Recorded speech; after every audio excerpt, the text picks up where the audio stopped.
Shalom guys, welcome back to my channel. So today I wanted to do a little video about Halloween. Is this even in focus? Everything is wrong. Anyways, I'm using my brother's desk lamp for lighting right now. I wanted to talk about Halloween because that is one of the holiday of today. One of the major holidays, and why I don't celebrate it.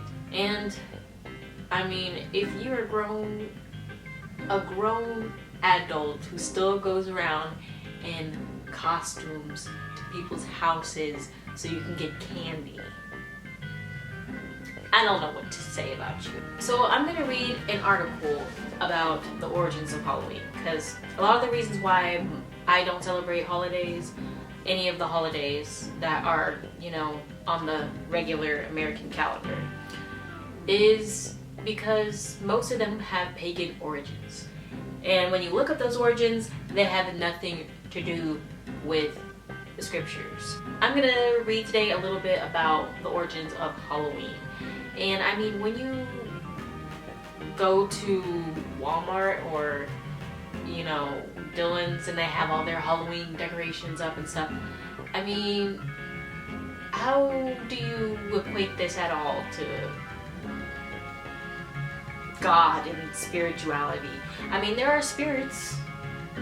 There's spirits. There's so many different sites that have information, but I'm looking at a Time article online. It says, what is Samhain? What to know about the ancient pagan festival that came before Halloween.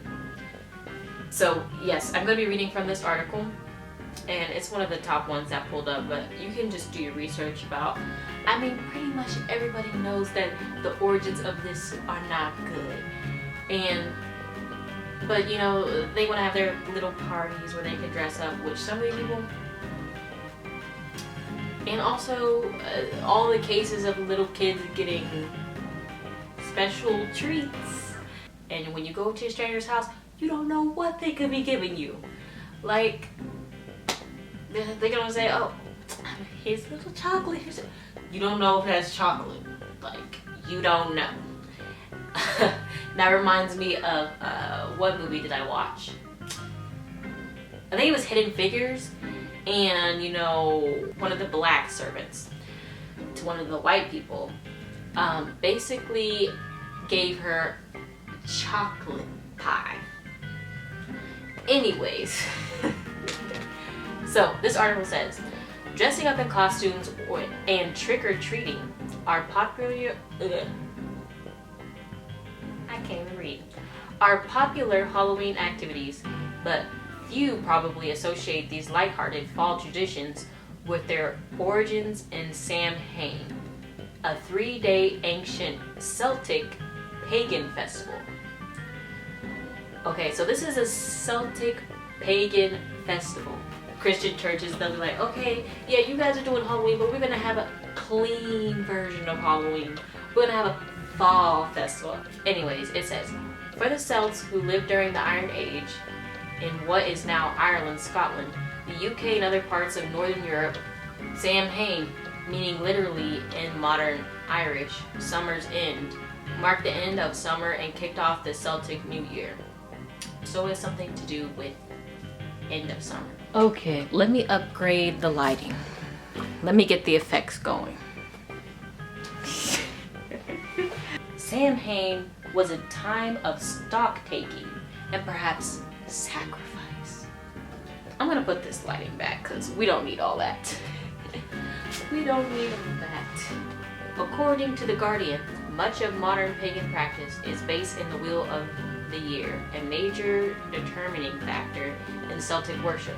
The Celtic year was divided into two halves, light and dark, which were delineated by two of their 4 annual fire festivals. Samhain, the fire festival that marked the beginning of the dark half of the year, is situated in between the autumn equinox and the winter solstice. Encyclopedia Britannica notes that during this festival, the world of the gods was believed to be made visible to humankind, leading to supernatural tricks and trouble. Ghosts of the dead and spirits from the otherworld were also thought to return to the earth during Samhain. Tricks and pranks were often played, but blamed on fairies and spirits during the 3-day period when the line between the two worlds blurred. History.com notes that Druids or Celtic priests thought that the presence of otherworldly spirits made it easier to make predictions about the future. At the bonfires of the festival, fortune telling was done alongside sacrifices, and many participants also donned costumes, often masquerading as animals or beasts, in hopes of fooling spirits who might want to harm them. So, these people were believing that the spirits were out to get them, so they thought, let me put on a pig costume because that's gonna protect me from the evil spirits. No. And now today, the practices of this fire festival evolved over time, most notably with the spread of Christianity and the Catholic Church.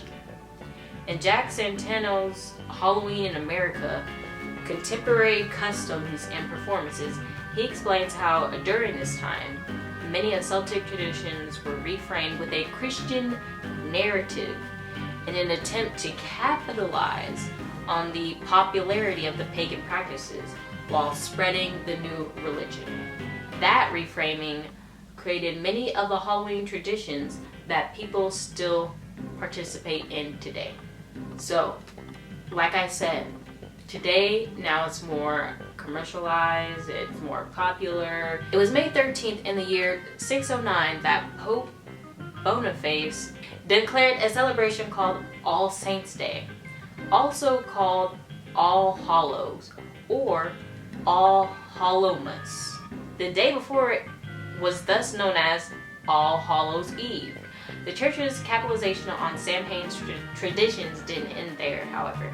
Participants in the new version of the holiday celebrated in much the same manner as their Celtic forebears had, with bonfires and costumes that reflected the spiritual and otherworldly.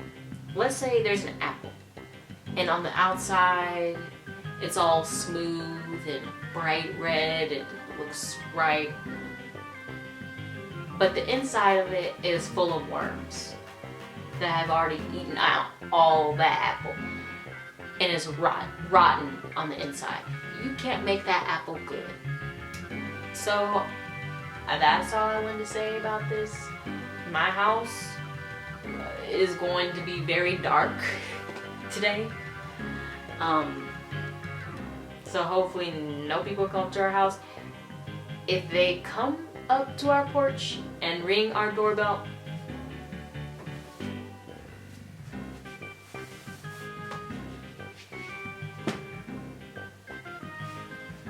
this is what they get. Yep, that's it. Shalom.